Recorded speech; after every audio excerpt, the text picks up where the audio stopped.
جی پیدائش اور حالات زندگی۔ زہیر بن ابی سلمہ کی جو ولادت ہے وہ تقریباً 520 عیسوی میں ہوئی اور 609 عیسوی میں اس کا انتقال ہوا۔ یہ مثلا تقریباً اوپر لکھی گئی ہے، اس کو یاد کر لیجئے گا۔ اور زہیر بن ابی سلمہ، اس کو سلمہ نہیں پڑھنا بلکہ سلمہ کے نام سے ہے، زہیر بن ابی سلمہ۔ اس کے والد جو تھی نا، ان کی کنیت تھی ابی سلمہ، تو اس وجہ سے ان کو زہیر بن ابی سلمہ کہا جاتا ہے۔ اور اصل نام ان کا ربیعہ بن رباح مزنش، یہ مزنی قبیلے کے فرد تھے، زہیر بن ابی سلمہ ربیعہ بن رباح مزنش۔ کہتے ہیں کہ انہوں نے اپنے باپ کے رشتہ داروں بنو غطفان میں تربیت پائی اور ایک زمانہ تک شامہ بن غدیر اپنے باپ کے ماموں کی صحبت میں رہا، جو صاحب فراش مریض تھا۔ مثلا چارپائی پہ رہتا تھا، فرش پہ، ٹھیک ہے، فراش بستر کو کہتے ہیں، تو مریض تھا، چل پھر نہیں سکتا تھا، تو وہاں اس نے جو ہے نا تربیت پائی ہے شامہ بن غدیر کے ہاں، زہیر بن ابی سلمہ نے۔ اس شامہ بن غدیر کی کوئی بھی اولاد نہ تھی، وہ نہایت دانشمند شخص تھا، اصابت رائے۔ اصابت رائے سے مراد ہے درست رائے والا۔ ایک تو ہوتی ہے نا رائے اچھی بھی ہو سکتی ہے غلط بھی، لیکن اصابت رائے سے مراد اچھی رائے والا تھا۔ بلند پایا شاعری اور کثرت مال کی وجہ سے وہ ناموری حاصل کر چکا تھا، چنانچہ زہیر نے شاعری میں اس کی خوشہ چینی کی، اس کے علم و حکمت سے متاثر ہوا، جس کا بین ثبوت اس کی شاعری کے وہ جواہر حکمت وہاں پہنچاتے ہیں جس سے اس نے اپنی شاعری کو مرصع کیا ہے۔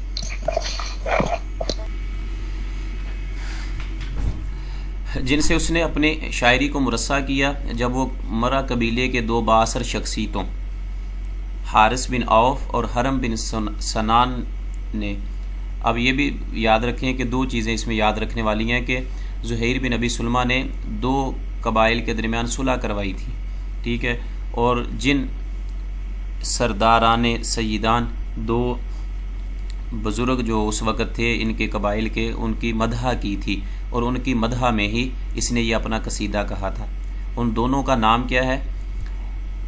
حارث بن عوف اور حرم بن سنان نے ابس و ذبیان میں صلح کرانے کی کوشش کی، اور انہوں نے دونوں قبیلوں کے مقتولین کی دیتیں، جن کا مجموعہ 3000 اونٹ ہوتا تھا، اپنے ذمے لے کر جنگ کی آگ کو فرو کر دیا۔ ان ابس و ذبیان کے درمیان جو ہے نا دونوں قبیلے 40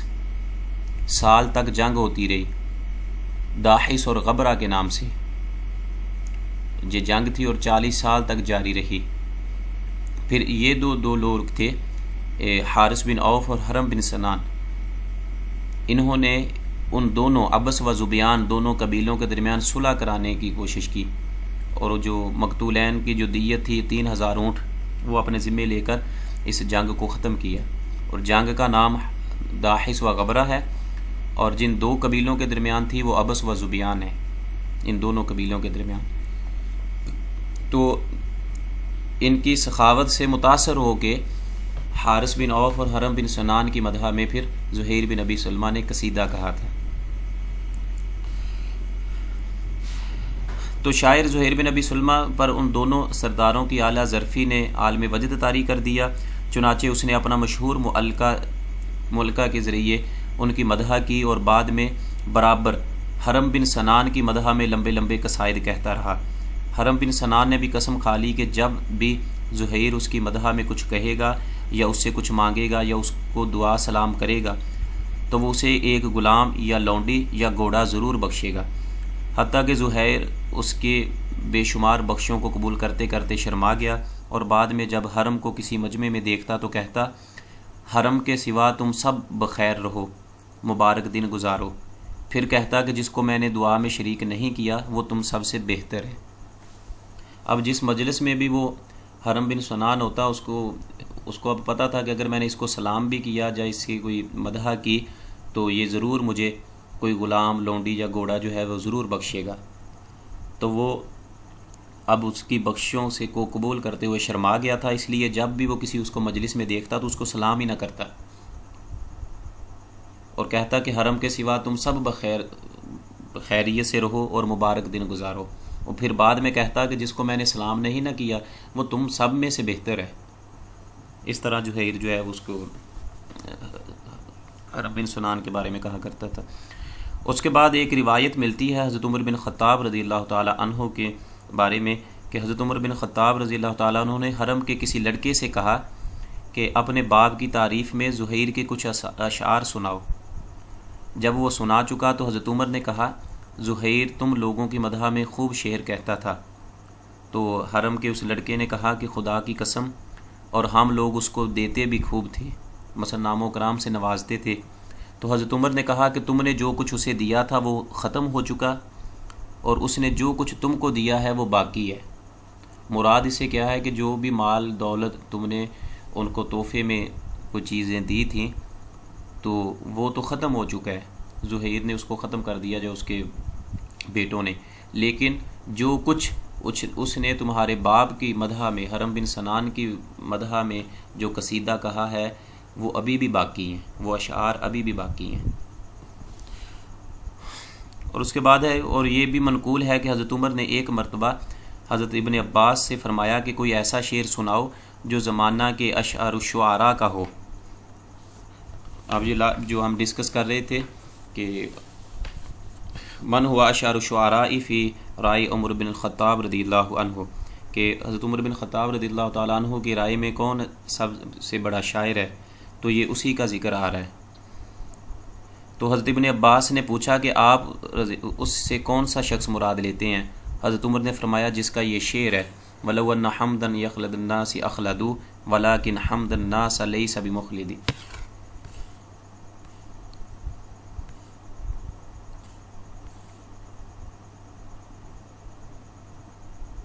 اور اگر حمد لوگوں کو ہمیشگی بخشتی تو وہ ہمیشہ رہتے، لیکن لوگوں کی مدح انہیں ہمیشگی عطا نہیں کرتی۔ جب یہ شعر سنا تو حضرت ابن عباس نے عرض کیا یہ تو زہیر کا ہے۔ تب حضرت عمر نے فرمایا میری مراد اسی شاعر سے تھی۔ پھر حضرت ابن عباس نے پوچھا کہ جناب آپ نے اسے اشعار الشعراء کے خطاب سے کیوں نوازا؟ تو حضرت عمر نے فرمایا کہ اس شاعری کی یہ خوبی ہے کہ یہ اپنے کلام میں غیر مانوس الفاظ استعمال نہیں کرتا، اور نہ ہی دیگر شعراء کی پیروی کرتا ہے، بلکہ اپنی آزاد طبیعت سے کام لیتا ہے اور اپنے رجحان طبعی کے مطابق اشعار کہتا ہے۔ باقی یہ کچھ اور چیزیں اس کے بارے میں لکھی ہوئی ہیں۔ لاسٹ کیا ہے کہ زہیر نے 100 سال سے زیادہ لمبی عمر پائی۔ ہجرت نبوی سے 11 برس قبل اس کا انتقال ہوا۔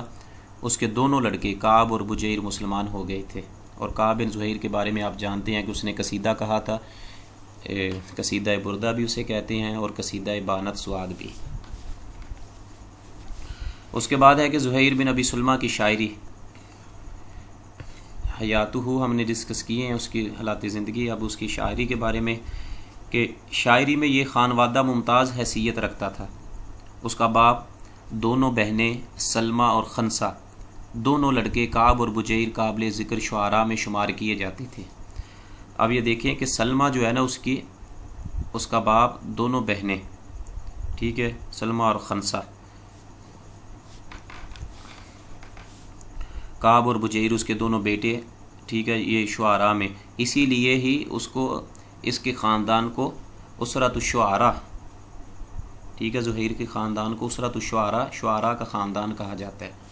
اس کے بیٹے بھی اور بہنیں بھی شعراء میں شمار ہوتی ہیں، اور اس کے باپ کا جو ماموں تھا جس کے ہاں، ٹھیک ہے، اس نے پرورش پائی ہے، تو وہ بھی شاعر تھا۔ اور یہ ایسی خصوصیت ہے جو کسی دوسرے شاعر کو حاصل نہیں، جیسا کہ پہلے معلوم ہو چکا ہے کہ زہیر زمانہ جاہلیت کے 3 مایہ ناز شعراء میں سے ایک ہے۔ بعض لوگ تو اسے نابغہ زبیانی اور امراء القی سے بھی بڑھا دیتے ہیں، اس لیے کہ اس کا کلام غریب الفاظ، پیچیدہ عبارت، بیہودہ خیالات اور فحشیات سے منزہ، اختصار و جامعیت نیز راست گفتاری اور حکمت سے پر ہونے کے باعث دیگر شعراء کے کلام سے ممتاز و عرفہ ہے۔ جس طرح اس کا جو قصیدہ ہے امراء القیس کا، اس میں فحشیات، بیہودہ یا لغویات کے کچھ الفاظ ملتے ہیں، جو خیالات ہیں، اس میں جو کلام دوسری سائڈ کو نکلتا ہے، تو اس میں ایسا نہیں ہے، ٹھیک ہے۔ یہ ان شاعروں میں سے ایک ہے جنہیں مدح، کہاوتیں اور حکیمانہ مقولے نظم کرنے میں کامل دسترس حاصل تھی۔ زہیر شاعری کے ان غلاموں میں سے ایک ہے جنہوں نے شاعری کو سیکھا اور جو بڑی دماغ سوزی اور غور و فکر کے بعد شعر کہا کرتے تھے۔ کہا جاتا ہے کہ وہ ایک قصیدہ 4 مہینے میں نظم کرتا، پھر 4 مہینے تک اسے کانٹ چھانٹ کر کے درست کرتا رہتا، اس کے بعد 4 مہینے تک اساتذہ فن کے سامنے اسے پیش کرتا تھا اور عوام میں 1 برس سے قبل اسے پیش نہیں کرتا تھا۔ اسی لیے اسے صاحب الحولیات کہا جاتا ہے، کہ اس کا جو دیوان ہے اسے صاحب الحولیات زہیر بن ابی سلمہ کو۔ اس کی وجہ یہ ہے کہ 1 سال کے بعد قصیدہ کہتا تھا، 4 مہینے میں نظم کرتا، پھر اس کی 4 مہینے کانٹ چھانٹ کرتا اس قصیدے کی، پھر جو ماہر فن تھے، اساتذہ تھے اس فن کے ماہر لوگ تھے، ان کو وہ سناتا، ان کو پیش کرتا، پھر اس کے بعد لوگوں کے سامنے اس کو لے کے آتا۔ تو اس کا شاعری کے ساتھ لگن بھی ہے اور یہ اس کی ایک کوشش بھی ہے۔ دیکھیں جی المؤلقۃ الثالثہ زہیر بن ابی سلمہ،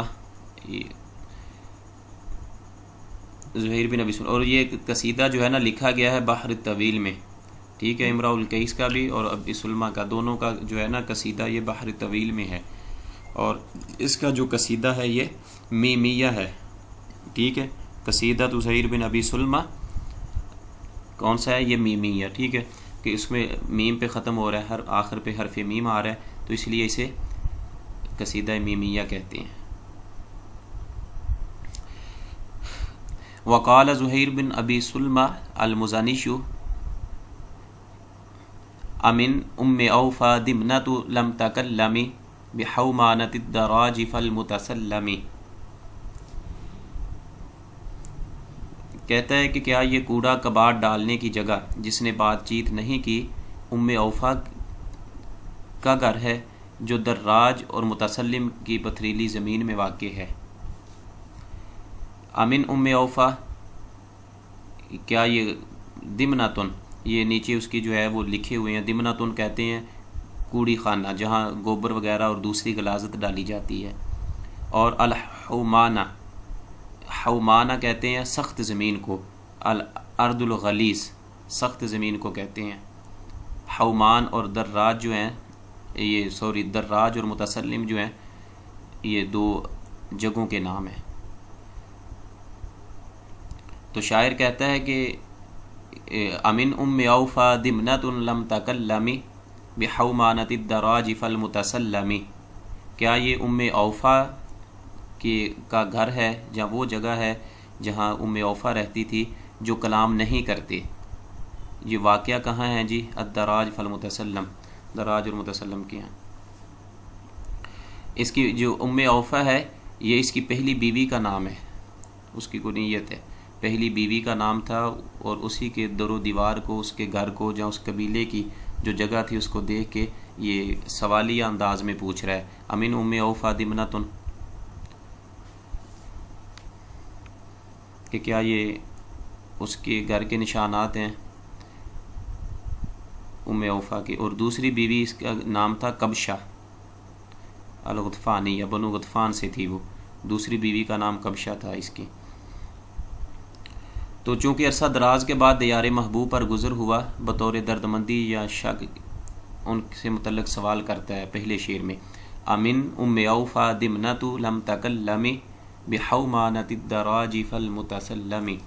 پھر دوسرے شعر میں کہتا ہے کہ ودار لها برقمتین کانها